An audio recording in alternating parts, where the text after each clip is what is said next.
Mr. President, we've all heard the legal maxim, justice delayed is justice denied, and it's really applicable what's going on in the Senate today. So far this year, the Senate has confirmed 2 judicial nominations, just 2. This has been in more than 4 months. By contrast, in 2007, my first year as majority leader, during the Bush administration, we had already confirmed 16 nominations.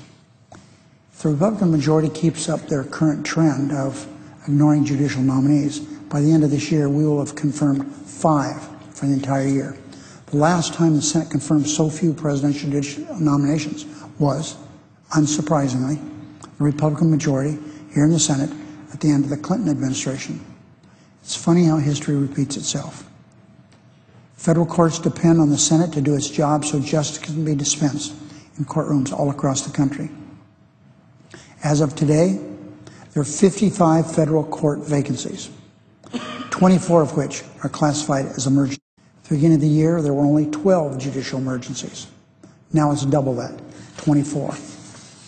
These vacancies create a backlog of cases, effectively delaying justice for plaintiffs and defendants, for prosecutors and the accused, and for the sitting judges who are trying their best to administer justice.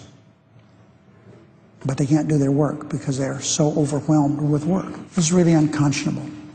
It's no wonder the Republicans are scrambling for cover on judicial nominations. They're scrambling because they've been ignoring their constitutional duty. Everyone should look at Philippe Restrepo, who wants, at the President's direction, to be a nominee to the Third Circuit Court of Appeals. It's in Pennsylvania and other places. Very important circuit.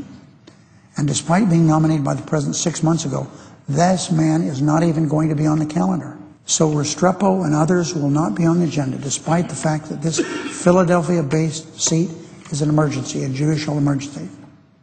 They just ignore people like Restrepo. They say we only have a few people on the calendar. Why aren't there more on the calendar? Because they don't have scheduled hearings. Now, Restrepo won't be on the agenda in spite of the fact that the junior senator from Pennsylvania, who said Restrepo would be a, quote, superb addition to the Third Circuit.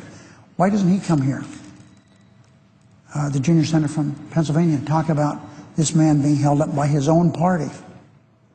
There's no reason that he's held up for 6 months, other than the Republicans just simply want to do everything they can to create problems for President Obama. But it's not a problem for President Obama. President Obama is doing just fine. It's for the people that I've talked about, the prosecutors, those who are accused of crimes, plaintiffs and defendants in civil cases, and of course the judges. Republicans couldn't defend their trying to shut down the Department of Homeland Security. They tried. They tried to block Loretta Lynch's confirmation. They couldn't get that on. So now they want to block President Obama's judges. Our court should be above political gamesmanship. Qualified judicial nominees like Mr. Restrepo deserve their vote in the Senate.